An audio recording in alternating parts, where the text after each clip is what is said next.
Siempre había creído que existía un vínculo inquebrantable entre una madre y un hijo, algo especial que no podía romperse ni por años de separación ni por las durezas de la vida. Ahora, sentada junto a la ventana en la casa de mi hijo Gerardo, ya no estoy tan segura. Pero permítanme empezar por el principio. Mi nombre es María Torres. Tengo 77 años y he trabajado casi 30 de ellos como cajera en el supermercado Mercafresca, en la calle principal de Villapaz. Es un pueblo pequeño donde todos se conocen, al menos de vista. Yo no nací aquí. Me mudé con mi marido, Héctor, cuando Gerardo tenía solo 3 años. Buscábamos una vida tranquila, lejos de la bulliciosa metrópolis, y planeábamos tener más hijos. Pero el destino tenía otros planes. Héctor murió en un accidente de coche cuando Gerardo tenía 7 años. Recuerdo aquella llamada en mitad de la noche como si fuera ayer, el momento que dividió mi vida en un antes y un después. De la noche a la mañana, me quedé sola con un hijo pequeño, sin apoyo familiar, en un pueblo donde apenas teníamos amigos cercanos. Tuvimos que mudarnos de la pequeña pero acogedora casa que alquilábamos a un diminuto apartamento en las afueras de Villapaz. Un dormitorio, una cocina minúscula y una sala de estar que también me servía de dormitorio. Recuerdo a Gerardo llorando al principio, preguntando por qué ya no podíamos vivir en una casa bonita con jardín. Le expliqué lo mejor que pude que papá se había ido al cielo y que debíamos ser fuertes y apañárnosla solos. Trabajar como cajera en un supermercado no era lo que soñaba de joven. Tenía estudios de pedagogía sin terminar, pero con un niño pequeño en brazos era imposible concluirlos. El sueldo en Mercafresca era bajo pero estable, y lo más importante, el gerente de entonces, el señor Roldán, me permitía trabajar en turnos mientras Gerardo estaba en el colegio. A menudo hacía horas extra cuando mi hijo se quedaba con mi vecina, la señora Pinzón, una anciana amable que lo trataba casi como a su propio nieto. Cada céntimo de mi sueldo contaba. Vivíamos con mucha modestia, pero me aseguré de que Gerardo nunca se sintiera desamparado. Le remendaba la ropa en lugar de comprarle nueva. Aprendí a cocinar con los alimentos más baratos para que siempre fuera delicioso y nutritivo. Ahorraba en todo, incluso en la electricidad. Recuerdo leer libros a la luz de una pequeña lámpara mientras Gerardo dormía, para no gastar de más. Y también ahorraba dinero. Cada mes, aunque fuera solo una pequeña cantidad, la ingresaba en una cuenta especial. La educación de Gerardo, la llamaba. Era mi principal objetivo, mi forma de demostrarle a mi hijo que podía aspirar a un futuro mejor a pesar de nuestras humildes circunstancias. Gerardo era un chico listo, aunque quizás no el más aplicado. Eran frecuentes las notas de los profesores sobre sus travesuras, pero era inteligente y captaba las cosas al vuelo. En el instituto se interesó seriamente por las matemáticas, y su profesor, el señor Jiménez, incluso habló de la posibilidad de que entrara en una buena universidad. Yo estaba en una nube, aunque sabía que el dinero que había ahorrado no sería suficiente para una carrera universitaria completa. Pero Gerardo nos sorprendió a todos diciendo que, después del instituto, quería hacer un curso de conductor de camiones. «Mamá, es práctico», me explicó. «Buen dinero y libertad, nada de jaulas de oficina». ¿Qué podía decir yo? Era su vida, su elección. En el fondo, sabía que probablemente tenía razón.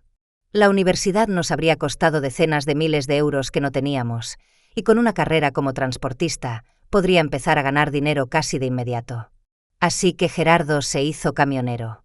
Al principio trabajó para empresas locales, y luego consiguió un empleo en una gran compañía de transporte llamada Horizonte Azul.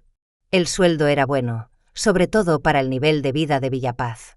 Pronto pudo permitirse alquilar un apartamento para él solo, y luego incluso se compró una camioneta de segunda mano para su uso personal. Estaba orgullosa de él, aunque admito que me sentía sola en nuestro pequeño apartamento sin su vozarrón y su presencia constante. Aún así, nos veíamos todos los domingos.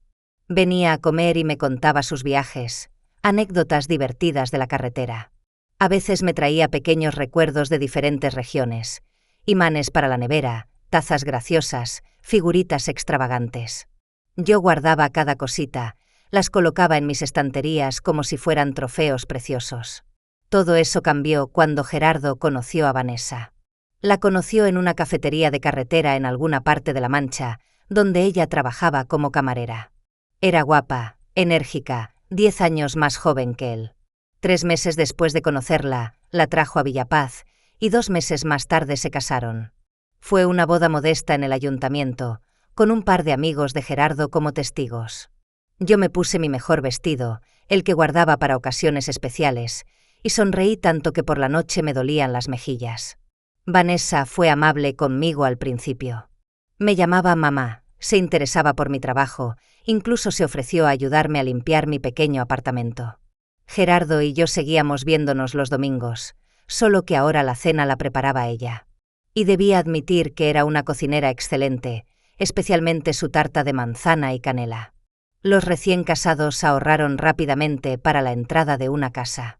Una casa pequeña pero bonita, de una sola planta en una calle tranquila, la Avenida de los Arces, con un porche y un pequeño jardín, casi como la que una vez alquilamos con Héctor.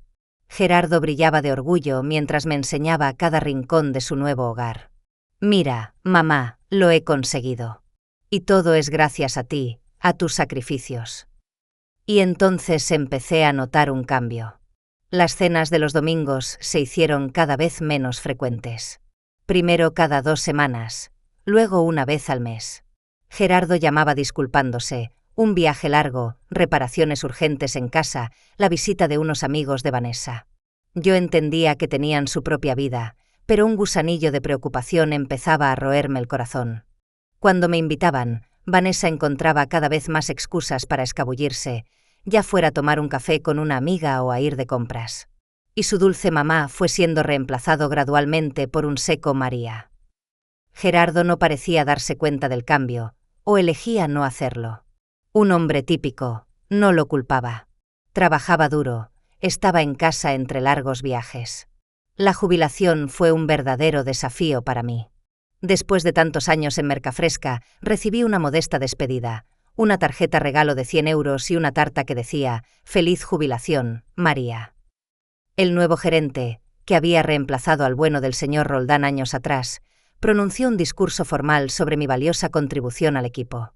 Los compañeros aplaudieron, yo sonreí, pero el pánico crecía en mi interior.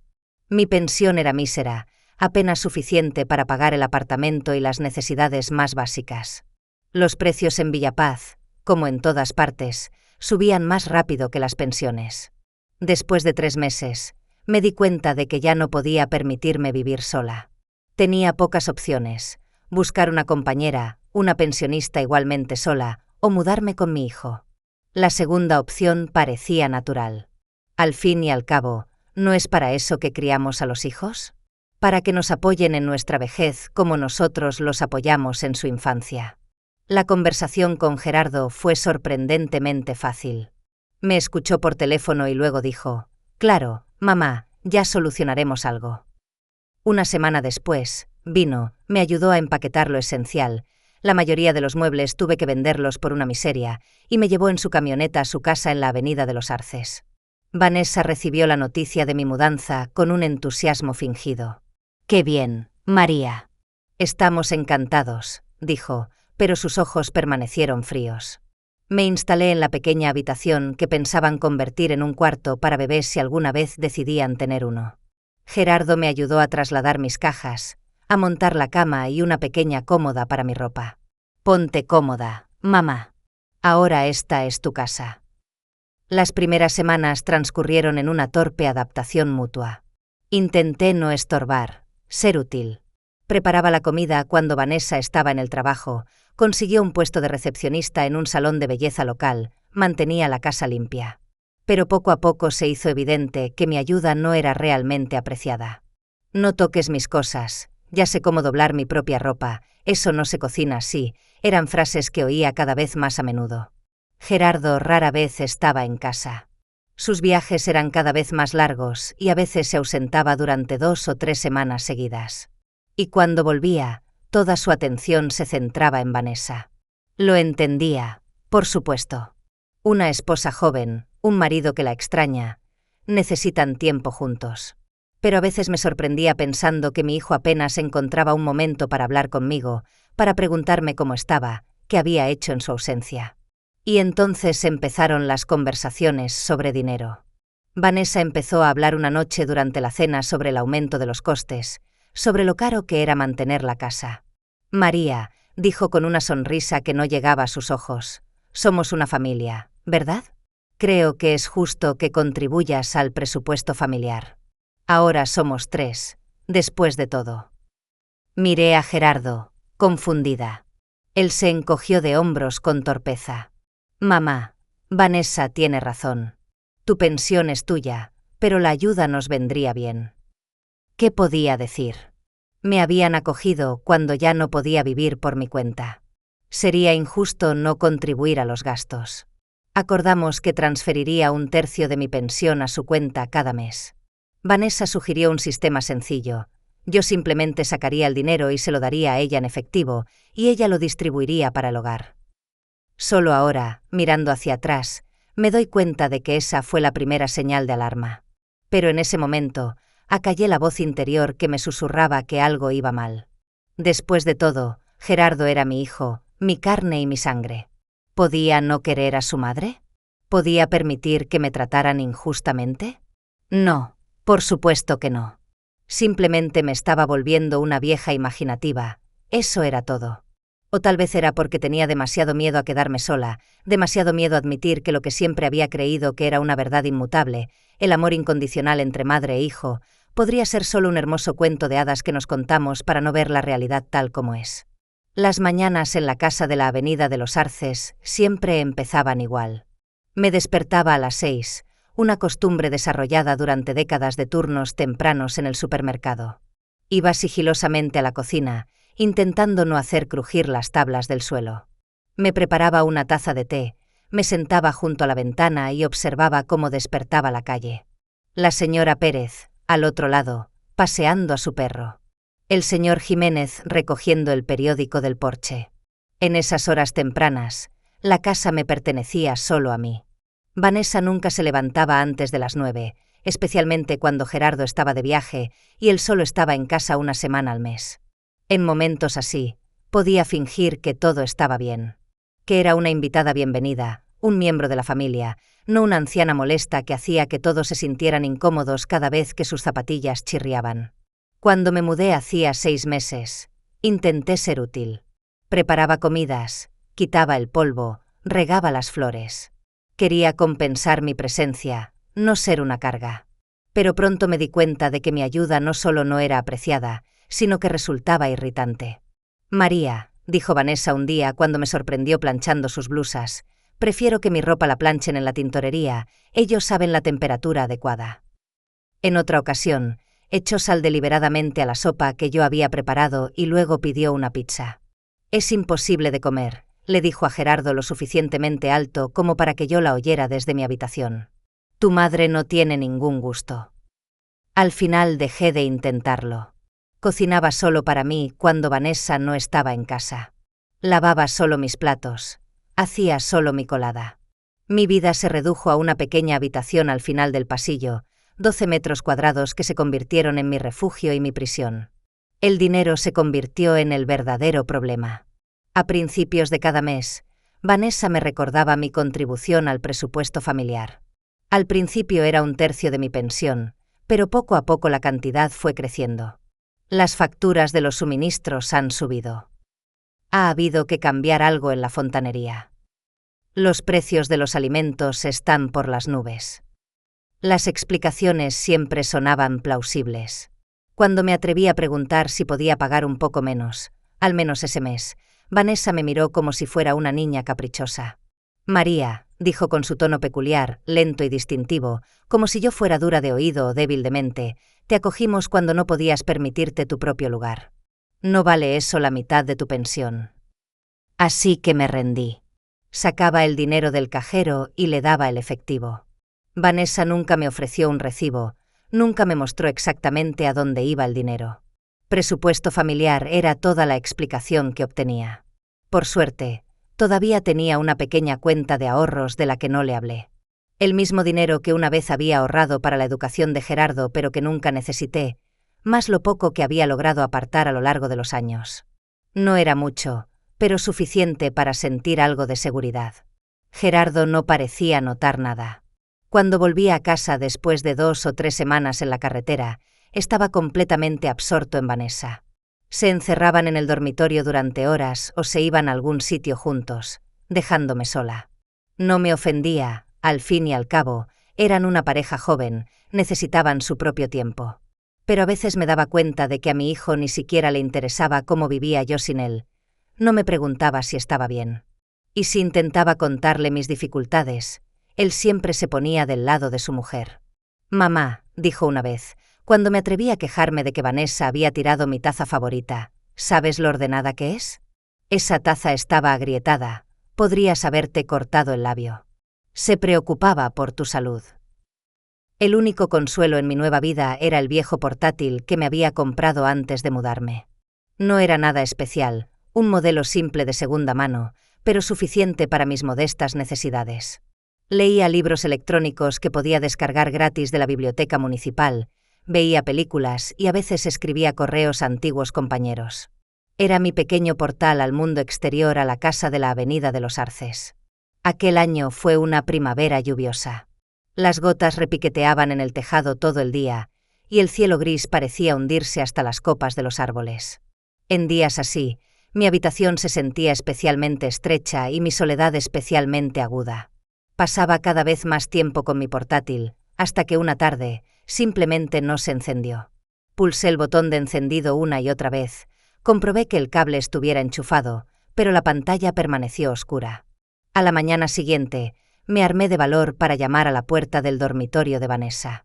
Era casi mediodía, pero aún no había salido, lo cual era habitual cuando Gerardo estaba fuera. «¿Qué pasa?», preguntó, abriendo la puerta lo justo para que viera su cara de disgusto. «Siento molestarte», empecé, intentando hablar con calma y confianza, «pero creo que mi portátil se ha estropeado. Es bastante viejo, así que no es de extrañar». Pensaba, ¿quizás podría usar parte del dinero que doy para los gastos generales para comprar uno nuevo? Nada lujoso, el más básico, solo para leer libros y ver películas a veces. Vanessa abrió más la puerta y se apoyó en el marco. Llevaba un batín de seda que nunca le había visto, obviamente caro, con un intrincado estampado oriental. «María», dijo con el mismo tono de voz, lento y distintivo, «este no es un buen momento para gastos extra. Acabamos de tener un pago importante de la hipoteca, además Gerardo necesita renovar su seguro. Quizás en un par de meses». «Pero no estoy pidiendo gastos extra», objeté, sintiendo que me temblaba la voz. «Estoy pidiendo usar mi propio dinero, al menos una parte». «Ya hemos discutido esto», me cortó Vanessa, «tu dinero va a los gastos generales, la comida que comes, la electricidad que usas, el agua que gastas en las duchas. Si no fuera por estos gastos, quizás tendríamos más dinero libre». Con esas palabras, cerró la puerta, dejándome en el pasillo con la sensación de que me habían dado una patada. Volví a mi habitación, me senté en la cama y me quedé mirando la lluvia por la ventana durante mucho tiempo, preguntándome cómo mi vida había llegado a esto. Unos días después, mientras revisaba el correo, me fijé en un sobre de colores vivos de la joyería Midas. No es que siguiera intencionadamente la correspondencia de Vanessa, es solo que el correo solía estar en la mesa del pasillo y tenía que revisarlo para encontrar mis cartas. Dentro del sobre había un recibo por una cantidad que me dejó sin aliento, un juego nuevo, pendientes y un colgante de diamantes. La compra se había realizado hacía solo 3 días, el día después de nuestra conversación sobre el portátil. En ese momento, algo se rompió dentro de mí. No era ira, no, sino una decepción profunda y generalizada. Todo este tiempo me había convencido a mí misma de que Vanessa era solo una anfitriona frugal, prudente con las finanzas familiares, que tal vez ella y Gerardo realmente tenían dificultades, por eso insistían tanto en mi ayuda económica. Pero ahora la verdad estaba clara. Mi dinero se destinaba a los caprichos personales de Vanessa, no a los gastos generales. Volví a meter el recibo en el sobre y lo devolví a su sitio. ¿Qué podía hacer? Si me quejaba a Gerardo, no me creería, e incluso si lo hiciera, ¿qué diferencia habría? Rara vez estaba en casa y confiaba en su mujer para llevarla a casa.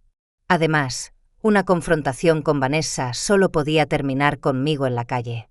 ¿A dónde iría? ¿De qué viviría? Pasé los siguientes días pensando en mi situación. Sin mi portátil, mi habitación se volvió aún más estrecha y aislada. El único entretenimiento eran los viejos libros de papel que había traído conmigo y el pequeño televisor de la sala de estar, que solo podía ver cuando Vanessa no estaba en casa. En uno de esos días, era martes. Vanessa solía hacerse las uñas los martes. Estaba sentada en el porche, intentando disfrutar de un raro día de sol después de una larga tormenta. Nuestra vecina, la señora Rojas, estaba regando las flores en su jardín delantero. «¡Qué día más bonito, verdad!», me gritó. Asentí, un poco sorprendida. En los 6 meses que llevábamos viviendo allí, apenas habíamos hablado con los vecinos. Vanessa no fomentaba ese contacto, creyendo que solo engendra cotilleos. «Soy Elena», se presentó la mujer, acercándose. «Y usted es la madre de Gerardo, ¿verdad?». «María». «Sí», confirmé. Encantada de conocerla. Igualmente. Llevo tiempo queriendo saludarla, pero no sale mucho. Había algo en su mirada directa y abierta que la hacía sentir cercana. Elena tenía más o menos mi edad, quizás un par de años menos, con el pelo gris corto y un rostro bronceado y arrugado. Claramente pasaba mucho tiempo al aire libre. «Sí, prefiero quedarme dentro», respondí con torpeza. «Entiendo», asintió Elena, aunque pude ver en sus ojos que entendía mucho más de lo que yo había dicho. «Por cierto, me di cuenta de que su ordenador se rompió. La vi sacándolo a la basura ayer». Parpadeé sorprendida. Efectivamente, ayer finalmente decidí tirar el portátil a hora inútil, pero no pensé que nadie se daría cuenta. «Mi hijo Raúl tiene una pequeña tienda de reparación de productos electrónicos», continuó Elena. «Quizás podría arreglarlo, o si no, siempre tiene modelos de segunda mano a la venta a buen precio». «Eso sería maravilloso», me emocioné de verdad, pero me temo que no tengo, ahora mismo. Dudé, no queriendo admitir mi dependencia económica. «Entiendo», dijo Elena de nuevo, y de nuevo pude ver en sus ojos que realmente entendía. «¿Sabe qué? ¿Por qué no viene a tomar una taza de té? Tengo una tarta de limón en el horno y no puedo con ella sola». Y así comenzó nuestra amistad con Elena Rojas. Primero un té una vez a la semana, luego 2, luego casi a diario cuando Vanessa estaba fuera. Elena era viuda como yo, solo que su marido había muerto hacía solo 3 años de cáncer de pulmón. Tenía 2 hijos mayores, Raúl, que efectivamente tenía una pequeña tienda de electrónica en un pueblo vecino, y una hija, Lina, que vivía en algún lugar de la costa oeste con su marido y 3 hijos. «Raúl viene a verme una vez a la semana, y Lina llama todos los domingos», dijo Elena. «Me invitan a vivir con ellos, pero me gusta mi independencia, mi propia casa, mis propias reglas, ya sabe cómo es». Asentí, aunque casi había olvidado lo que era vivir según mis propias reglas. A diferencia de mí, Elena estaba al tanto de todas las noticias locales. Quién se casaba, quién se divorciaba, quién compraba un coche nuevo o se iba de vacaciones. Y, por supuesto, sabía de Vanessa. «No quiero ser una cotilla», dijo un día mientras servía el té, «pero su nuera sale mucho cuando Gerardo está fuera de la ciudad». Me encogí de hombros con incertidumbre. «Tiene sus cosas que hacer, no llevo la cuenta». «Es que a menudo la veo marcharse en su coche deportivo rojo», continuó Elena, «a veces bastante tarde por la noche y vuelve por la mañana». «Quizás sale con sus amigas», sugerí, aunque sentí un escalofrío. «Quizás», asintió Elena, pero su tono dejó claro que no se lo creía. «Y esa joyería suya. Gerardo debe de ser muy generoso». No dije nada. No quería discutir asuntos familiares con una extraña, aunque esa extraña fuera la única persona que había mostrado un interés genuino en mí en los últimos meses. Pero Elena insistió. «Sabe, María», dijo, inclinándose sobre la mesa hacia mí, «a nuestra edad hemos aprendido a entender cosas sobre la gente. Y lo que veo, me preocupa. No son solo las salidas nocturnas de Vanessa, es la forma en que la trata usted, la forma en que la mantiene prácticamente encerrada en la propia casa de su hijo». «No es así», intenté defenderme. «Puedo salir cuando quiera». «Pero no lo hace», dijo Elena suavemente. «Y puedo adivinar por qué. La ha hecho sentir no deseada, superflua, una carga». Bajé la mirada, incapaz de encontrarme con los ojos de esta mujer perspicaz. Las lágrimas me escocían en los ojos, pero las contuve. Años de práctica. «Mire», Elena puso su mano sobre la mía, «me estoy metiendo donde no me llaman. Solo quiero que sepa que si alguna vez necesita ayuda, cualquier ayuda, estoy aquí para usted. literalmente, al otro lado de la valla. Volví a casa esa noche con el corazón apesadumbrado, pero extrañamente y de alguna manera aliviada. Era como si el oscuro secreto que había estado guardando dentro, mi creciente resentimiento hacia mi nuera, mis sentimientos de no ser deseada, hubieran sido vistos y reconocidos como reales por alguien. Ya no estaba sola con mis miedos y sospechas. Y al día siguiente regresó Gerardo, bronceado, cansado, pero feliz. El viaje había sido un éxito, la paga era buena.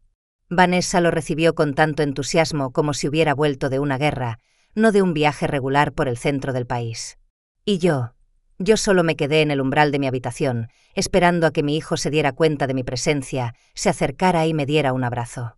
Lo hizo, por supuesto, pero lo hizo de pasada, apresuradamente, como si estuviera cumpliendo una tarea molesta. En la cena, Vanessa estaba radiante. Había preparado el plato favorito de Gerardo, filete con puré de patatas, abrió una botella de vino e incluso encendió velas. Me senté a la mesa con ellos, pero me sentí como un fantasma, invisible, inaudible, no deseada. Por cierto, cariño, dijo Vanessa cuando terminaron el plato principal, ¿recuerdas que dijiste que querías hacerme un regalo de aniversario? No hace falta que busques nada, ya he encontrado algo especial por mi cuenta. Se llevó la mano al cuello y me mostró el colgante de diamantes que había visto en la correspondencia. ¿Te gusta?, preguntó, inclinando la cabeza coquetamente. Es precioso, aprobó Gerardo. Pero, cariño, ¿no es demasiado caro para nosotros ahora mismo? Sabes que estamos ahorrando para un coche nuevo. Oh, no te preocupes, dijo Vanessa. Lo encontré con tanto descuento que fue prácticamente gratis. Además, bajó la voz como si compartiera un secreto, tenemos un pequeño colchón financiero gracias a las contribuciones de tu madre. Gerardo asintió, claramente aliviado, y volvió a su postre. Yo me quedé sentada, con el tenedor en la mano, incapaz de tragar un bocado. Así que ahí es donde iba mi dinero, al colchón financiero que Vanessa gastaba en sus joyas. Y esto a pesar de que me habían negado un nuevo portátil que habría costado 10 veces menos que ese colgante. No pude dormir durante mucho tiempo esa noche, pensando en las palabras de Elena, el comportamiento de Vanessa, la indiferencia de Gerardo.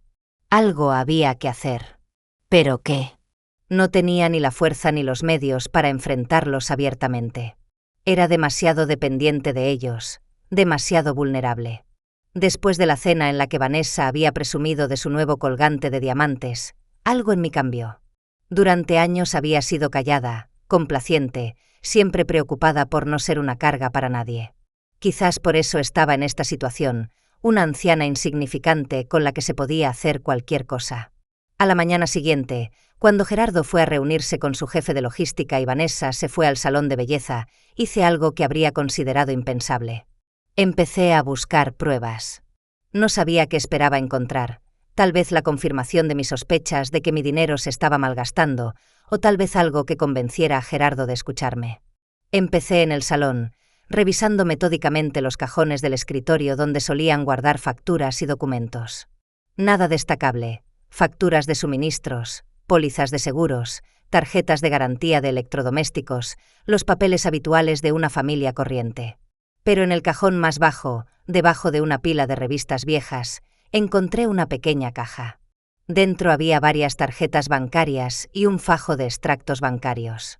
Nunca había sido especialmente versada en finanzas, pero incluso yo podía darme cuenta de que estaba viendo algo extraño.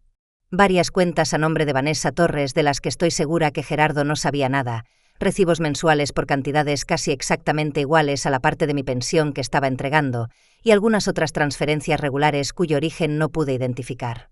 Pero lo más chocante de todo fueron los extractos de la cuenta principal de Gerardo, aquella donde ingresaba su sueldo. Los saldos eran mucho más bajos de lo que cabría esperar con sus ingresos. Se retiraban regularmente grandes sumas y se transferían a... ¿Dónde? Hojeé las páginas, intentando rastrear el camino del dinero, pero los extractos bancarios eran demasiado confusos para mí. Tomé fotos de algunas páginas con mi viejo teléfono de botones, la única tecnología que me quedaba después de que mi portátil se rompiera. La calidad de las fotos era terrible, pero lo importante era que la información quedaba guardada. Luego, con cuidado, Volví a poner todo en su sitio, intentando dejar los papeles en el mismo orden que antes. Pasé los siguientes días en un extraño estado de ansiosa expectación. Vanessa se comportaba como de costumbre, cortesía fría en presencia de Gerardo, irritación mal disimulada cuando estábamos solas. Gerardo había estado en casa más tiempo de lo normal.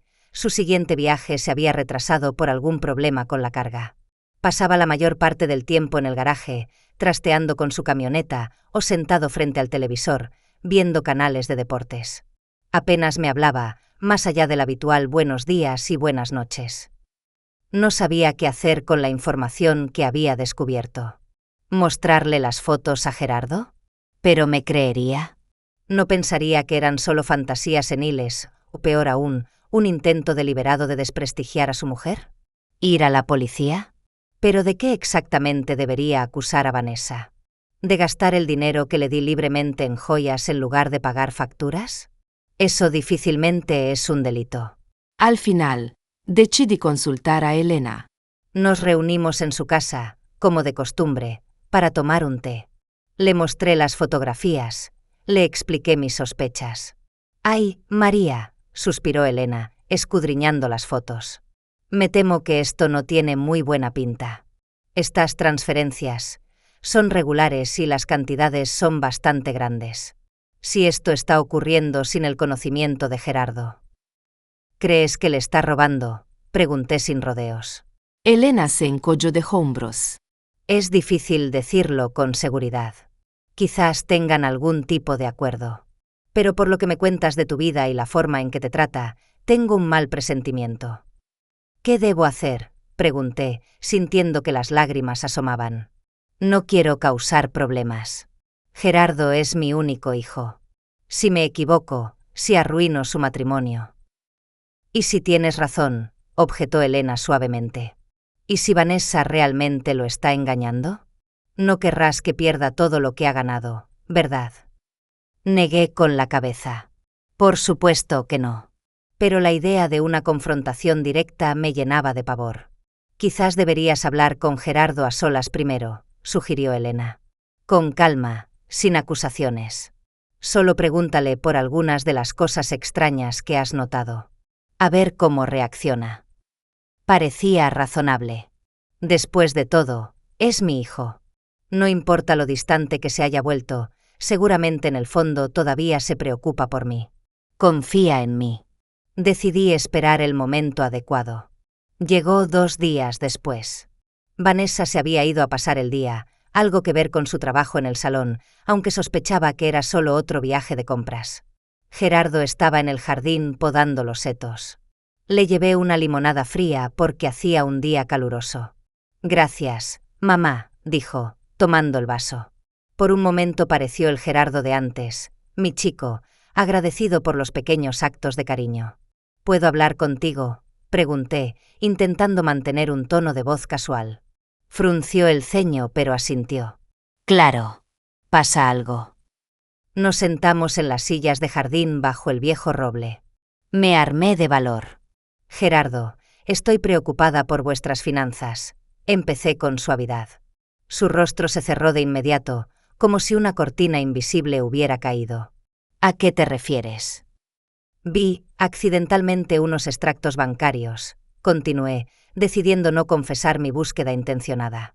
«Y me di cuenta de que se retiran grandes cantidades de dinero de tu cuenta con regularidad. Solo quería asegurarme de que lo sabías, de que todo estaba bien». Gerardo dejó el vaso de limonada en el suelo y se enderezó. Sus ojos se oscurecieron. «Has estado revolviendo nuestros papeles». «No, no», me apresuré a asegurarle. «Solo estaban sobre la mesa y accidentalmente». «No me mientas, mamá», interrumpió. «Vanessa nunca deja papeles a la vista. Es muy cuidadosa con esas cosas». Sentí que me sonrojaba. Nunca se me había dado bien mentir, especialmente a mi hijo. «Vale», admití. «Sí que estaba buscando, pero solo porque estoy preocupada por ti, por esas transferencias». «No es asunto tuyo», dijo Gerardo. «Nuestras finanzas son cosa nuestra, de Vanessa y mía». «Pero siquiera sabes de ellas», insistí. ¿De todas esas cuentas a su nombre? ¿De a dónde va el dinero? Gerardo se levantó, cerniéndose sobre mí. Su rostro se contrajo de ira. ¿Qué intentas decir, mamá? ¿Que mi mujer me está robando? ¿Es algún tipo de celos por tu parte? ¿No soportas que haya otra mujer en mi vida más importante que tú? No, Gerardo, no lo entiendes, intenté explicar, levantándome también. No se trata de celos. Solo quiero asegurarme de que no te... Basta, gritó. Desde que te mudaste, no has hecho más que causar problemas. Vanessa tenía razón. No puedes aceptar que ya no eres el centro de mi universo. Gerardo, por favor. Me acerqué, intentando tocar su hombro para consolarlo. Solo quiero. He dicho que pares. Apartó mi mano bruscamente. Eres solo una vieja celosa que no puede disfrutar de mi felicidad. Sus palabras golpearon más fuerte que cualquier bofetada. Retrocedí, sintiendo que las lágrimas brotaban de mis ojos. Ese sí, lo siento, murmuré. No quería molestarte. Me di la vuelta y caminé rápidamente hacia la casa, deseando solo una cosa: esconderme en mi habitación, lamer mis heridas a solas. Gerardo me siguió, todavía hirviendo de ira. No, no hemos terminado, insistió, siguiéndome los talones. Quiero saber exactamente qué estabas buscando. ¿Qué querías encontrar revolviendo nuestros archivos? Entramos en la casa. Me dirigí a las escaleras que llevaban al segundo piso donde estaba mi habitación. Gerardo me agarró del brazo, haciéndome girar. Contestame. Exigio. ¿Qué tramas? No tramaba nada, dije, intentando liberarme. Solo quería asegurarme de que todo estaba bien, de que no te estaban mintiendo, de todos esos ahorros familiares. ¿Qué ahorros familiares?, interrumpió. ¿De qué estás hablando?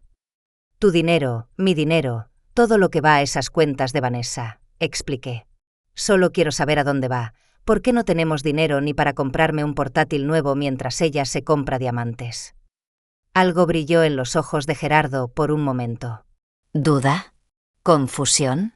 Pero luego su rostro se contrajo de rabia de nuevo. Eso no es asunto tuyo, gritó. No es tu maldito asunto en qué gastamos nuestro dinero. Dio un paso adelante y yo, instintivamente, retrocedí. Mi pie no encontró apoyo.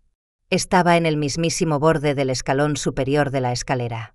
Tambaleé, intentando mantener el equilibrio. Gerardo, que todavía me sujetaba la mano, tiró de ella, ya fuera para retenerme o por la ira. No podría decirlo, pero el efecto fue el contrario. Sentí que el suelo desaparecía bajo mis pies, un momento de ingravidez, y luego un golpe, y otro, y otro.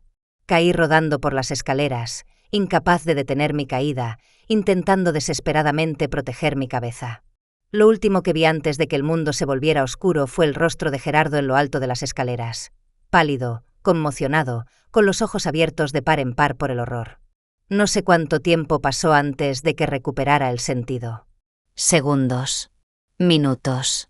La primera sensación fue dolor, un dolor sordo y punzante en mi costado izquierdo y un dolor agudo y penetrante en la cabeza. Intenté moverme y gemí ante una nueva oleada de dolor. Cuando desperté, Vanessa ya había llegado a casa. Estaba de pie junto a mí con Gerardo, que me ayudaba a sentarme. ¿Qué está pasando aquí?, preguntó bruscamente. Mamá se ha caído por las escaleras, respondió Gerardo, levantándose. Sí, tuvimos una discusión y ella. Vanessa evaluó rápidamente la situación. Su rostro se congeló por un momento, y luego sonrió, una sonrisa fría y calculadora. Ah, así que es eso, alargó la palabra. Bueno, tarde o temprano tenía que pasar. Tu madre se está convirtiendo en un problema, Gerardo. Empezó a explicarle a su hijo que yo sufría de demencia senil, que estaba perdiendo el contacto con la realidad, que un tal inexistente doctor Mier supuestamente ya me había diagnosticado. Intenté objetar, pero Vanessa presentó hábilmente todas mis protestas como prueba de mi estado de deterioro.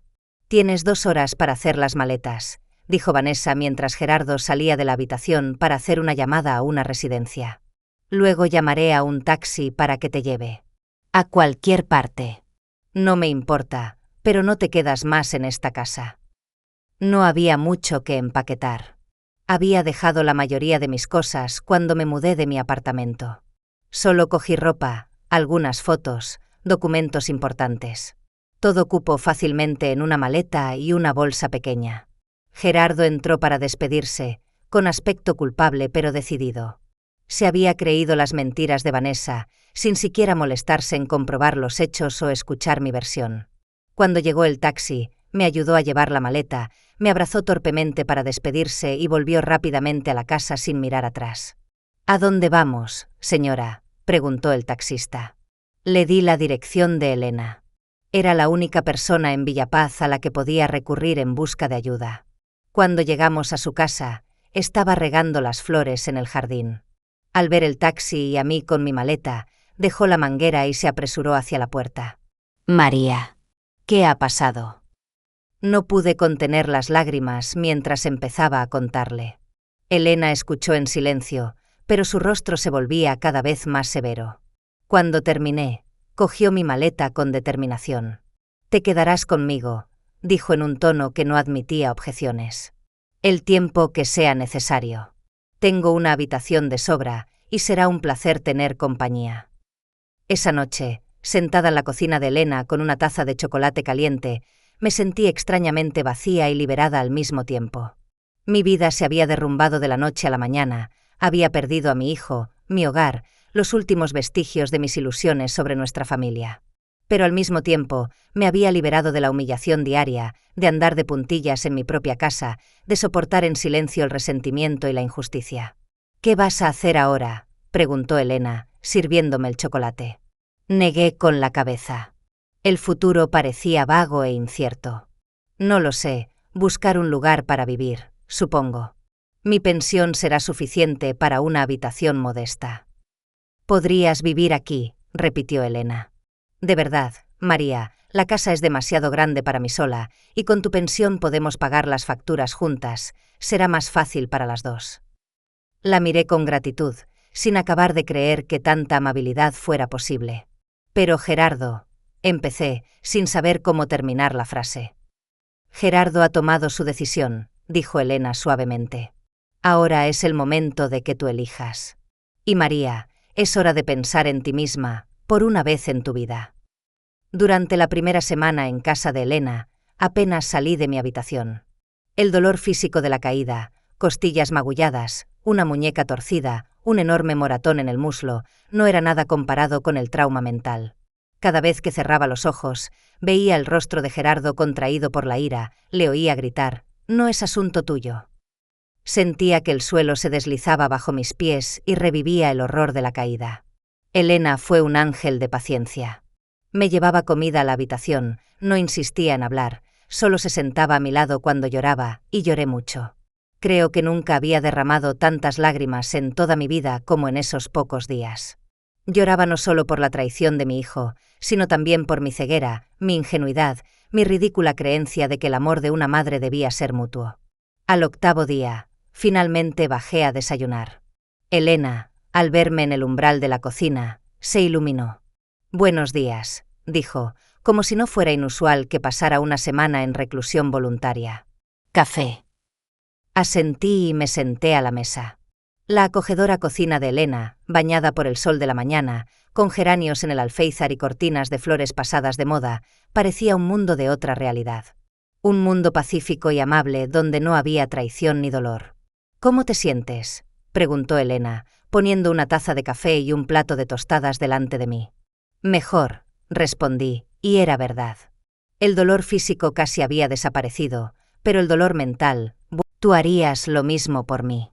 Además, me gusta tener compañía. La casa ha estado demasiado silenciosa desde la muerte de mi marido».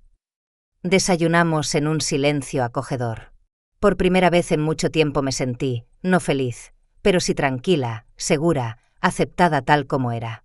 «María», Elena dejó la taza vacía a un lado, «sé que aún no estás lista para hablar de esto, pero tenemos que discutir tu situación. La situación financiera». Suspiré. Por supuesto, teníamos que tocar el tema tarde o temprano. No podía seguir dependiendo de Elena para siempre, por muy hospitalaria que fuera. Lo sé, asentí. Necesito encontrar un lugar para vivir, un trabajo. No, negó Elena con la cabeza. Ya te dije que puedes vivir aquí. Me refiero al dinero que te quitó Vanessa, esas remesas mensuales. Quizás podríamos recuperarlo. Sonreí amargamente. ¿Cómo? Se lo di voluntariamente. No hay recibos, ni contratos, solo mi palabra contra la suya. Y las fotografías de los extractos bancarios, me recordó Elena. Las que hiciste antes del incidente. Saqué mi teléfono y abrí la galería. Las fotos estaban allí, borrosas, poco nítidas, pero aún reconocibles. Los extractos de la cuenta de Vanessa, los ingresos regulares que coincidían con las cantidades y fechas de mis contribuciones. Quizás eso no sea suficiente, dije. Además, no quiero. No sé si estoy preparada para un escándalo público, una demanda, para que Gerardo se entere de que he denunciado a su mujer. Elena asintió comprensiva. Por supuesto, pero quizás deberíamos consultar primero. ¿Conoces algún abogado o banquero? Mi piusa pensa. Había conocido a cientos de personas a lo largo de los años en el supermercado. Algunos se habían convertido casi en amigos, tanto como es posible en las breves interacciones diarias en la caja. Y entre ellos estaba. En realidad, hay una persona, dije lentamente. Arturo Valdés. Trabaja en el Banco Nacional, es director de sucursal. Solía venir a por un café y un sándwich a nuestro supermercado, y charlábamos un poco. Eso es genial, brilló Elena. Quizás él podría decirte qué hacer en una situación como esta. Asentí, aunque mis dudas todavía me carcomían. ¿Debería remover el pasado? Quizás sería más fácil aceptar la pérdida y seguir adelante. Pero Elena fue persistente. Ese mismo día encontró el número del banco en la guía telefónica y literalmente me puso el auricular en la mano. Pedí torpemente que me pusieran con Arturo Valdés y, para mi sorpresa, me transfirieron de inmediato. Arturo Valdés al habla, llegó una voz grave y familiar. Señor Valdés, soy María Torres, empecé con incertidumbre. Solía trabajar como cajera en el supermercado Mercafresca de la calle Mayor.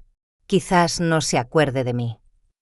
María, exclamó con genuina calidez. Claro que me acuerdo de usted. Siempre me guardaba un sándwich de pavó cuando se acababan. ¿Cómo está? He oído que se jubiló. Su amabilidad me dio valor. Le expliqué brevemente mi situación. La mudanza con mi hijo, las contribuciones mensuales al presupuesto familiar, las sospechas de mal uso de ese dinero y, finalmente, el conflicto que llevó a mi expulsión de la casa. Siento oír eso, dijo Arturo cuando terminé. Los conflictos financieros familiares son los más difíciles. Pero dijo que tenía fotos de extractos bancarios. Sí, pero no son de muy buena calidad, admití. Envíemelas por correo electrónico de todos modos, si puede. Veré qué puedo hacer.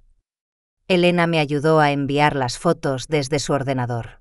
Arturo prometió volver a llamar en unos días, cuando hubiera revisado los materiales y consultado con sus colegas. La espera fue angustiosa. No dejaba de pensar en Gerardo, en si sabía la verdad sobre sus finanzas, en lo que Vanessa estaba haciendo con su dinero. Incluso intenté llamarlo varias veces, pero no respondía al teléfono. Vanessa cogió el teléfono una vez, y colgué inmediatamente, no preparada para hablar con ella. Arturo llamó 3 días después, como había prometido. María, necesito verla, dijo sin preámbulos. Lo que he descubierto es más grave de lo que pensábamos. Quedamos en una pequeña cafetería en el centro del pueblo. Elena insistió en acompañarme para darme apoyo moral, como ella dijo. Arturo Valdés era tal como lo recordaba, un hombre alto de unos 60 años con una barba gris pulcramente recortada y ojos amables detrás de unas gafas de montura fina. Me besó la mano galantemente, le estrechó la mano a Elena y pidió café para todos. Bien, empezó, cuando la camarera se fue. He estado estudiando los extractos que me envió y debo decir que la situación parece bastante alarmante. Sacó una carpeta con impresiones de su maletín. Vanessa Torres tiene varias cuentas de las que su hijo no parece saber nada. A estas cuentas se ingresan regularmente fondos de su cuenta principal, cantidades que van de 500 a 2.000 euros cada mes. Pero eso no es lo más interesante. Arturo pasó la página. El año pasado se concedió un gran préstamo a nombre de su hijo con la casa como garantía. La cantidad fue de 120.000 euros. He comprobado que el dinero fue transferido a una de las cuentas de Vanessa casi tan pronto como se recibió. Me quedé sin aliento. Pero Gerardo nunca mencionó ningún préstamo así. Me lo habría dicho si hubiera hipotecado la casa. Exacto, asintió Arturo. Y aquí está lo más preocupante. La firma en el contrato de préstamo. Parece sospechosa. No soy un experto, pero incluso a simple vista, es diferente de la firma de su hijo en los otros documentos. Está diciendo que falsificó su firma, jadeó Elena. Arturo se ajustó las gafas. No puedo afirmarlo con seguridad, pero es una posibilidad muy fuerte, especialmente porque su hijo está mucho tiempo fuera de casa por trabajo, ¿verdad? Asentí, sintiendo que la sangre se me iba de la cara. Falsificar una firma en un contrato de préstamo ya no es solo una disputa familiar. Es un delito grave. ¿Y ahora qué?, pregunté con voz débil. Tiene varias opciones, respondió Arturo. Primero, puede simplemente informar a su hijo de sus hallazgos y dejar que él maneje la situación por su cuenta. Segundo, podría ir a la policía y denunciar un posible fraude. Tercero, puede presentar una demanda civil para recuperar sus fondos personales que le dio a Vanessa. ¿Y el préstamo?, preguntó Elena. Si Gerardo realmente no sabe nada, podría perder la casa, ¿verdad? Desafortunadamente, sí, confirmó Arturo. Especialmente porque los pagos de ese préstamo son, bueno, digamos que irregulares. Ya hay 3 meses de retraso. Si no se paga pronto, el banco podría iniciar el proceso de ejecución hipotecaria. Me cubrí la cara con las manos. Esto era mucho peor de lo que pensaba. No era solo mi orgullo herido o el dinero robado. Era la casa de Gerardo, su futuro financiero lo que estaba en juego. Tengo que avisarle, dije con firmeza.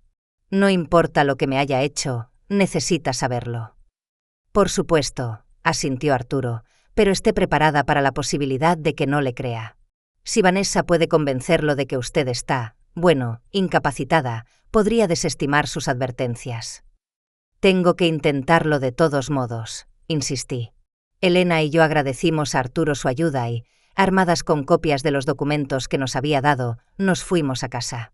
Marqué el número de Gerardo de inmediato, pero saltó directamente al buzón de voz.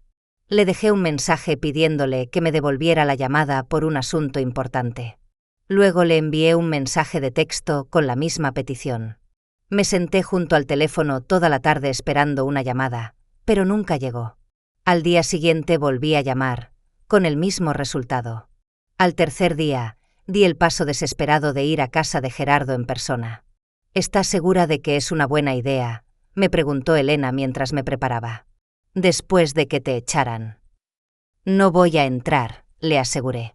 Solo esperaré fuera a que Gerardo vuelva del trabajo. Necesitas saber la verdad. Elena aceptó a regañadientes llevarme. Aparcamos en el lado opuesto de la calle, desde donde se veía claramente la casa de Gerardo. Era viernes por la noche, la hora en que solía volver de sus viajes. Esperamos casi 2 horas. Finalmente, una camioneta familiar entró en el camino de entrada. Gerardo se bajó del coche, con aspecto cansado después del largo viaje. Salté inmediatamente del coche de Elena y me apresuré hacia él. Gerardo, le llamé cuando se acercaba a la puerta. Se dio la vuelta y su rostro cambió al verme. Una mezcla de sorpresa, molestia y ¿vergüenza? Por un momento pensé que compruébalo tú mismo, insistí. Llama al banco. Pregunta por el préstamo, por los pagos, ¿a dónde fue el dinero? En ese momento, la puerta de la casa se abrió y Vanessa apareció en el umbral. Al verme, se quedó helada, luego su rostro se contrajo de rabia. ¿Qué hace ella aquí?, exigió, dirigiéndose a Gerardo. Vanessa.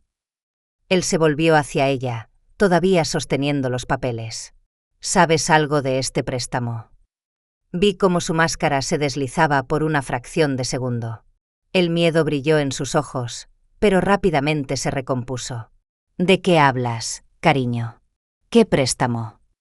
Este. Gerardo agitó los papeles. 120.000 euros. Está garantizado con nuestra casa. Vanessa desvió la mirada de los papeles hacia mí, y pude ver el odio puro en sus ojos. Y te has creído a esa vieja loca, ¿verdad? Sonrió. Mira de dónde han salido esos papeles. Deben de ser falsificaciones que ha inventado para pelearnos. Son del banco, objetó Gerardo. Y esta no es mi firma. Nunca he firmado algo así. El rostro de Vanessa se congeló. Estaba claramente considerando sus opciones, sopesando lo que podía negar y lo que tenía que admitir. Vale, dijo finalmente. Sí, hay un préstamo. Iba a decírtelo cuando volvieras. Fue una oportunidad para invertir en un negocio muy prometedor. Simplemente no quería molestarte con los detalles mientras estabas en la carretera. Invertir, interrumpió Gerardo. ¿Invertir en qué? Vanessa dudó, y me di cuenta de que estaba pensando frenéticamente en una respuesta. En bienes raíces, dijo finalmente. Un proyecto en Riverdale, un edificio de apartamentos, 20% de interés. Gerardo la miró con incredulidad. ¿Y decidiste hipotecar nuestra casa sin consultarme, sin pedirme permiso? ¿Cómo conseguiste el préstamo a mi nombre? Tengo un poder notarial, respondió Vanessa rápidamente. ¿Recuerdas que firmaste los papeles antes del largo viaje del año pasado por si te pasaba algo en la carretera? Pude ver a Gerardo intentando recordar. Quizás si firmó algún tipo de poder sin leer el texto, confiando en su mujer. ¿Y dónde está el dinero de esa inversión?, preguntó. ¿Por qué tenemos atrasos en el préstamo? Los primeros pagos no se harán hasta dentro de 6 meses, respondió Vanessa. Este es un proyecto a largo plazo. ¿Y la deuda? Bueno, hubo algunos gastos imprevistos. Pero me encargaré de ello, te lo prometo. Ya no pude quedarme callada. Gerardo, está mintiendo, dije con firmeza. El dinero fue a su cuenta personal. No hay ninguna inversión. Comprueba los extractos. Vanessa se acercó a mí, con los ojos entrecerrados. Tú, siseó, otra vez metiéndote donde no te llaman. No fue suficiente una caída por las escaleras.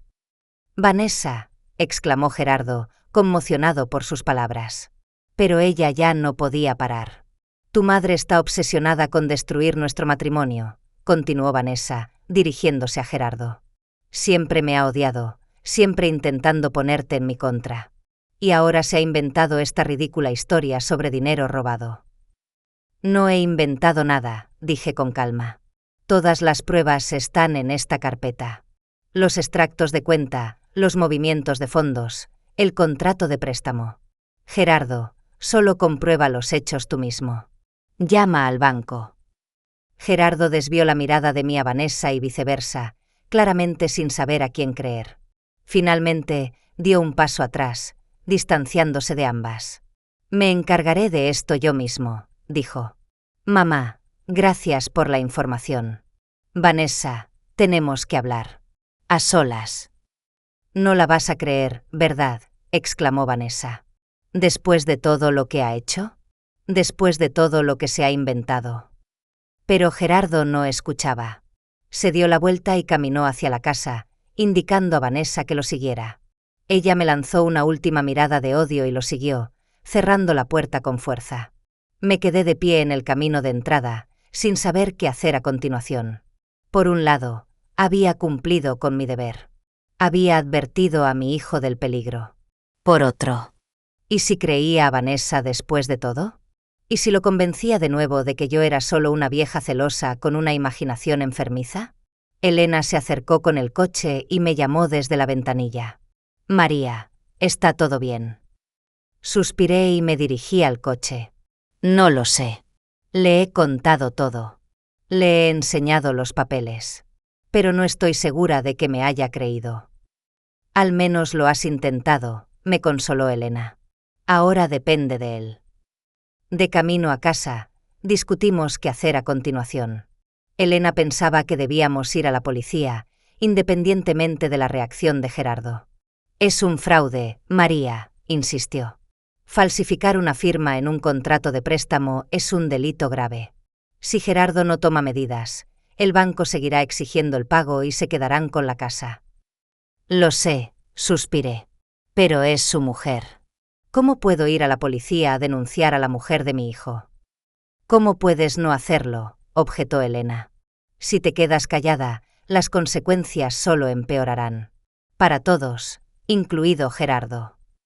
Me quedé despierta toda la noche pensando en las palabras de Elena. Tenía razón, por supuesto.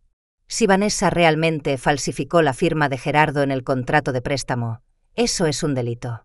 Y no solo contra el banco, sino contra mi hijo. Puso en peligro su casa, su bienestar financiero, quizás incluso su libertad, porque si él sabía del préstamo, podría ser cómplice. Llamé a Arturo Valdés por la mañana y le pedí consejo. Si su hijo no va a la policía él mismo, tendrá que hacerlo usted, dijo. El banco ya ha iniciado el proceso de ejecución hipotecaria. Enviarán una notificación formal en unas pocas semanas. Si la deuda no se paga para entonces, la casa saldrá a subasta. ¿Y si presento una denuncia policial, eso ayudaría a Gerardo a conservar la casa?, pregunté. Quizás, respondió Arturo. Si se puede demostrar que no firmó el contrato, que su firma fue falsificada sin su conocimiento, podría ser liberado del préstamo. Pero es un proceso largo y el resultado no está garantizado. Después de hablar con Arturo, decidí darle a Gerardo un día más. Un día para que tomara la decisión correcta, para que fuera a la policía él mismo. Intenté llamarlo varias veces, pero no respondió. Por la noche, Elena me puso el teléfono delante con determinación. «Llama a la policía», dijo. «Ahora, o los llamaré yo misma». Respiré hondo y marqué el número. «Comisaría de Policía de Villapaz, ¿en qué puedo ayudarle?», respondió la voz de una mujer. «Sí, me gustaría denunciar un posible fraude», dije, sintiendo que me temblaba la voz. «Falsificación de una firma en un contrato de préstamo». «Un momento, le paso con el detective Morales». Mientras esperaba la conexión, pensé en Gerardo. El niño pequeño que crié sola. El adolescente que soñaba con la libertad de la carretera. El hombre que dejó que su mujer echara a su madre de su vida. No lo hacía por venganza. No lo hacía para castigar a Vanessa por todo lo que me había hecho. Lo hacía para proteger a mi hijo de más problemas. Incluso si él nunca lo entendería o apreciaría. Detective Morales al habla. Llegó la voz de un hombre por el teléfono. «Hola», dije, recomponiéndome. «Mi nombre es María Torres, y me gustaría denunciar un delito». Después de mi denuncia a la policía, los acontecimientos se sucedieron rápidamente. El detective Morales, un hombre enjuto de unos 50 años con ojos atentos, se tomó mi declaración en serio. Pidió todos los documentos disponibles, tomó una declaración detallada y prometió ponerse en contacto con el banco para verificar la información. «Señora Torres», dijo al final de nuestra reunión, «debo advertirle que, si se confirman sus sospechas, esto será un caso penal. Su nuera podría acabar entre rejas». Asentí, sintiendo un extraño vacío en mi interior. No alegría, no satisfacción, solo la aceptación de lo inevitable. Entiendo, respondí. Solo quiero que se haga justicia. Durante las 2 semanas siguientes, viví en una nebulosa. Elena fue mi roca. Me preparaba la comida cuando se me olvidaba comer, respondía al teléfono cuando no me atrevía a cogerlo, simplemente se sentaba a mi lado cuando necesitaba estar en silencio. Gerardo no llamó. No sabía si el detective Morales había hablado con él, si mi hijo sabía de mi denuncia policial. Varias veces quise llamarlo para advertirle, pero Elena me detuvo.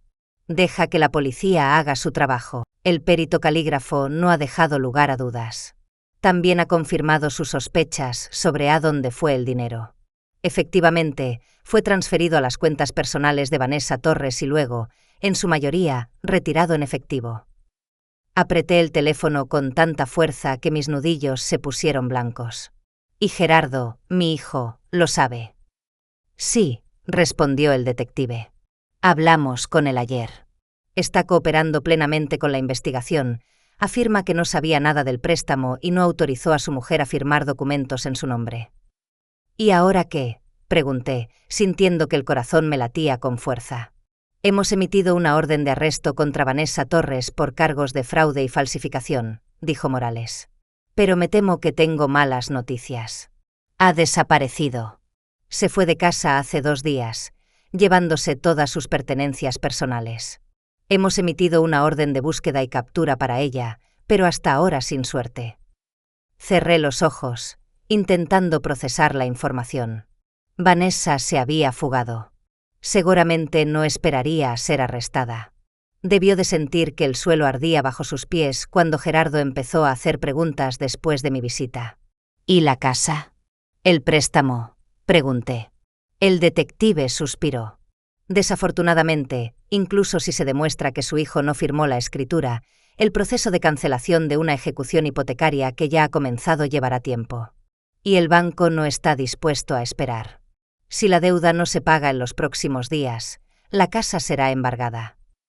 Después de hablar con el detective, me quedé sentada durante mucho tiempo, mirando por la ventana el jardín otoñal de Elena.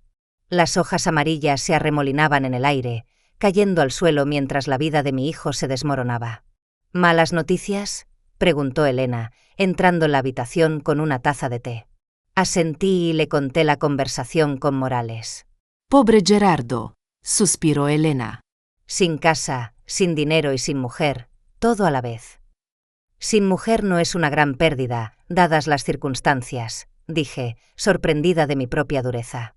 Elena sonrió débilmente. Tienes razón, por supuesto, pero sigue siendo un golpe duro. Voglio morlo. Me lo pregunté. Debería. ¿Qué podría decir? Te lo dije. Siento que tu vida esté arruinada. Todavía te quiero, aunque me empujaste por las escaleras. No lo sé, respondí con sinceridad. Quizás no tenga tiempo para hablar conmigo ahora mismo. Pero la decisión fue tomada por mí. Esa noche sonó el teléfono de Elena. Lo cogió, escuchó unos segundos y luego me lo pasó en silencio. Mamá. La voz de Gerardo sonaba rota, como si estuviera llorando. Mamá, ¿estás ahí? Respiré hondo, intentando detener el temblor de mis manos. Sí, Gerardo, aquí estoy. Mamá, su voz se apagó. Tenías razón. En todo. Vanessa me mintió durante años. Lo robó todo, el dinero, la casa, incluso tus ahorros. Dios, mamá, no sé qué hacer. El banco ejecuta la hipoteca de la casa mañana. No tengo dinero ni para un hotel. Escuché en silencio, sin interrumpir. Una parte de mí quería consolarlo, decirle que todo saldría bien, que le ayudaría.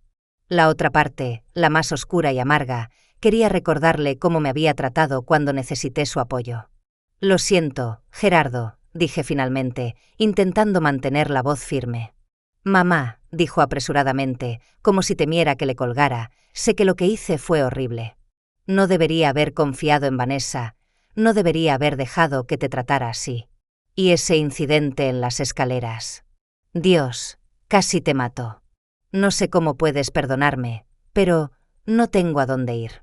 Pensé que quizás podría quedarme contigo, solo por unos días hasta que encuentre un trabajo y un lugar donde vivir. Por favor, mamá. Cerré los ojos, sintiendo emociones contradictorias luchando en mi interior. El amor de una madre, el deseo de proteger, de consolar, y al mismo tiempo la amargura de la traición, el recuerdo de lo fácil que me había dado la espalda, creyendo las mentiras de Vanessa. Gerardo, empecé suavemente, no lo sé. Por favor, mamá, su voz sonaba desesperada. Sé que no merezco tu ayuda, pero no tengo a nadie más a quien recurrir. Todos mis amigos me dieron la espalda cuando se enteraron de que Vanessa, lo que hizo, piensan que fui cómplice. Eres la única que puede ayudar, la única. Esa palabra me golpeó como una bofetada. No porque me quisiera, no porque confiara en mí, sino porque no tenía otras opciones. Yo era el último elemento de la lista, el plan de respaldo cuando todas las demás puertas se cerraron. Tengo que pensarlo, dije, sorprendida de mi propia firmeza. Te llamaré mañana. Pero mamá, sonaba molesto, no tengo tiempo para esperar. Tengo que irme de casa mañana por la mañana. ¿A dónde se supone que voy a ir? No lo sé, Gerardo, dije cansada. A un hotel, quizás. Te he dicho que no tengo dinero, casi gritaba ahora. Vanessa se lo llevó todo, no me estás escuchando. Y ahí estaba, la irritación familiar, la impaciencia, como si yo fuera una niña poco inteligente que no podía entender cosas sencillas. Era el mismo tono que había usado conmigo en la casa de la Avenida de los Arces cuando hacía preguntas incómodas. Te estoy escuchando, Gerardo, dije con calma, y puedo oír no solo lo que dices, sino cómo lo dices. Te llamaré mañana. Colgué sin esperar una respuesta. Me temblaban las manos, el corazón me latía con fuerza, pero de una manera extraña, me sentí aliviada. Por primera vez en mi vida, había antepuesto mis sentimientos, mis necesidades, a las de mi hijo. Y el mundo no se había venido abajo. Elena me miró con preocupación. ¿Está todo bien? Asentí. Sí. Gerardo quiere mudarse conmigo, quiero decir, con nosotras, si no te importa. Elena pensó por un momento, tamborileando con los dedos en el brazo del sillón. Es tu hijo, María. Por supuesto que quieres ayudarlo. Pero, ¿estás segura de que es una buena idea, después de todo lo que ha pasado? No, respondí honestamente. No estoy segura. Por eso dije que lo pensaría. ¿Y qué decidirás?, preguntó Elena suavemente.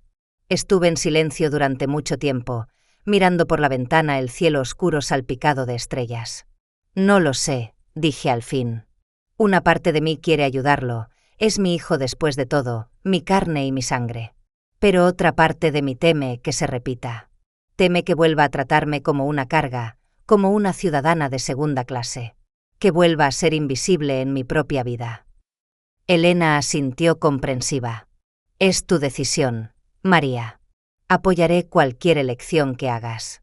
Pero recuerda, mereces respeto, mereces amabilidad, y no tienes que sacrificar tu felicidad y tu paz por un hombre que no te apreció cuando lo necesitabas. Me fui a la cama con el corazón apesadumbrado, pero me desperté por la mañana con una claridad inesperada. Sabía lo que tenía que hacer. El teléfono sonó a las 9 en punto, tal como esperaba. Gerardo siempre fue puntual. Buenos días, mamá. Su voz sonaba tensa. ¿Has pensado en mi petición? Sí, Gerardo, respondí. He estado pensando toda la noche. Yo, respiré hondo, no puedo ofrecerte un lugar para quedarte. Esta no es mi casa. Soy una invitada aquí yo misma. Pero puedo ayudarte con dinero para el primer tiempo. No mucho. No tengo mucho yo misma, pero lo suficiente para que consigas una habitación durante 1 o 2 semanas hasta que encuentres un trabajo. El silencio al otro lado de la línea duró tanto que pensé que se había cortado la conexión. Gerardo, ¿me oyes? Sí, su voz sonaba fría. Te oigo. ¿Así que te niegas a ayudar a tu propio hijo? Después de todo lo que he hecho por ti. Apreté el auricular con más fuerza. ¿Qué has hecho exactamente por mí, Gerardo? ¿Acogerme cuando no tenía dónde ir y luego dejar que tu mujer me tratara como a una sirvienta? ¿Quitarme el dinero? ¿Empujarme por las escaleras cuando hice una pregunta incómoda? Me disculpé por eso, había indignación en su voz. No fue mi intención que te cayeras. Fue un accidente. Quizás, acepté. Pero lo que hiciste después no fue un accidente. Elegiste creer las mentiras de Vanessa en lugar de escuchar a tu madre. Dejaste que me echaran de la casa sabiendo que no tenía a dónde ir. Pensé que estabas enferma, se defendió. Vanessa dijo. Exacto, interrumpí. Vanessa dijo, y no te molestaste en comprobar si era verdad. No llamaste a un solo médico. No hablaste con los vecinos. Elena entró en la habitación con 2 tazas de café. ¿Cómo ha ido?, preguntó, aunque probablemente podía adivinarlo por la expresión de mi rostro. No muy bien, admití, aceptando la taza. Tomó mi negativa como una traición, como una venganza. Elena se sentó a mi lado en el sofá. No es de extrañar. La gente rara vez ve las cosas desde el punto de vista de otra persona, especialmente cuando están desesperados. Dale tiempo. ¿Crees que lo entenderá?, pregunté esperanzada. Elena se encogió de hombros. Quizás sí, quizás no. Pero lo importante es que tú sabes que hiciste lo correcto. Para ti misma, y en realidad también para él. A veces la gente necesita enfrentarse a las consecuencias de sus actos para poder crecer. Durante las semanas siguientes, Gerardo llamó unas cuantas veces más. Primero, llamadas furiosas, acusatorias. Luego más tranquilas, pero todavía con un toque de resentimiento. Lo escuchaba, le ofrecía ayuda económica, que él invariablemente rechazaba, pero nunca flaqueé en mi decisión. Poco a poco, la vida tomó un nuevo rumbo. Elena me ofreció formalmente quedarme con ella de forma permanente, y acepté agradecida. Hicimos un acuerdo sencillo. Yo contribuía con parte de mi pensión al presupuesto general, ayudaba con las tareas del hogar y el jardín. Juntas, nos era más fácil hacer frente a los gastos y las preocupaciones cotidianas. Y lo más importante, estábamos bien juntas. Ambas éramos viudas. Ambas conocíamos el valor de la soledad y sabíamos apreciar la compañía de la otra. Con la ayuda del detective Morales y los servicios sociales, logré recuperar parte del dinero que Vanessa había malversado. No todo, por supuesto. La mayor parte lo había gastado o escondido antes de huir, pero lo suficiente para sentirme un poco más segura económicamente. Lo primero que hice con el dinero fue comprarme un portátil nuevo. No el más caro, pero bastante moderno, con una pantalla grande y un buen teclado. Elena se rió de mi elección. De todas las cosas que podrías haberte comprado, eliges un ordenador, se extrañó. Ni ropa nueva, ni joyas, ni un viaje a alguna parte. Es un símbolo, le expliqué. Un símbolo de mi libertad. Mi derecho a hacer lo que quiero, cuando quiero. A leer libros, a ver películas, a hablar con la gente. Todas las cosas que se me negaron en casa de Gerardo. Elena asintió comprensiva. Entonces tenemos que celebrarlo como es debido. Noche de cine. Yo haré tarta de manzana. Así fue. Todos los viernes teníamos noche de cine. Yo buscaba una película, normalmente un clásico que a las dos nos encantaba. Elena cocinaba algo delicioso. Nos sentábamos en el sofá, envueltas en mantas con tazas de chocolate caliente y veíamos viejos musicales, comedias románticas, a veces detectives. Elena tenía debilidad por Agatha Christie. Una de esas noches, mientras veíamos Cantando bajo la lluvia, de repente me di cuenta de que estaba sonriendo. No la sonrisa falsa que había sonreído en casa de Gerardo, intentando ocultar mi dolor y mi decepción, sino una sonrisa real y genuina. Era feliz. No una felicidad perfecta, no sin nubes. La sombra de la ruptura con mi hijo todavía persistía en mi corazón, pero sí una felicidad tranquila, acogedora, con un sentido de autoestima y pertenencia. ¿En qué piensas?, preguntó Elena, notando mi expresión. En lo extraña que es la vida, respondí. Hace 6 meses, estaba segura de que mi lugar estaba con mi son, que era el único lugar donde podía ser feliz. ¿Y ahora? Y ahora, me animó Elena suavemente. Y ahora me doy cuenta de que la familia no son necesariamente los lazos de sangre. Una familia son las personas que se cuidan, se respetan, se aprecian, como tú y yo. Elena sonrió y me apretó la mano. Como tú y yo, repitió. En la pantalla, Gene Kelly bailaba bajo la lluvia, lleno de alegría y libertad. Y nosotras estábamos sentadas en el cálido salón, 2 mujeres mayores que habían encontrado la una en la otra lo que les había faltado durante años. Una verdadera familia. No de sangre, sino por elección, por cuidado y respeto mutuos. Por las noches de cine compartidas en mi nuevo portátil, por los desayunos y paseos por el jardín compartidos, por las conversaciones tranquilas y los silencios cómodos. No sabía si Gerardo me perdonaría alguna vez, si alguna vez entendería por qué no pude acogerlo en mi casa. Pero sí sabía que, por primera vez en años, había tomado una decisión por mí misma, no por los demás. Y esa elección me trajo una paz y una alegría que no había experimentado desde que me quedé viuda. La película terminó, pasaron los créditos. Elena cogió el mando para apagar el portátil. Otra, sugirió. ¿O es demasiado tarde? Miré mi reloj. Eran casi las 11 de la noche. Una más, decidí. Mañana es sábado, así que podemos dormir un poco más. Elena se riu. Me gusta tu actitud. ¿Qué vemos? ¿Qué tal vacaciones en Roma?, sugerí. Hace mucho que no la veo. Es una buena elección, dijo Elena. Me encanta Audrey Hepburn.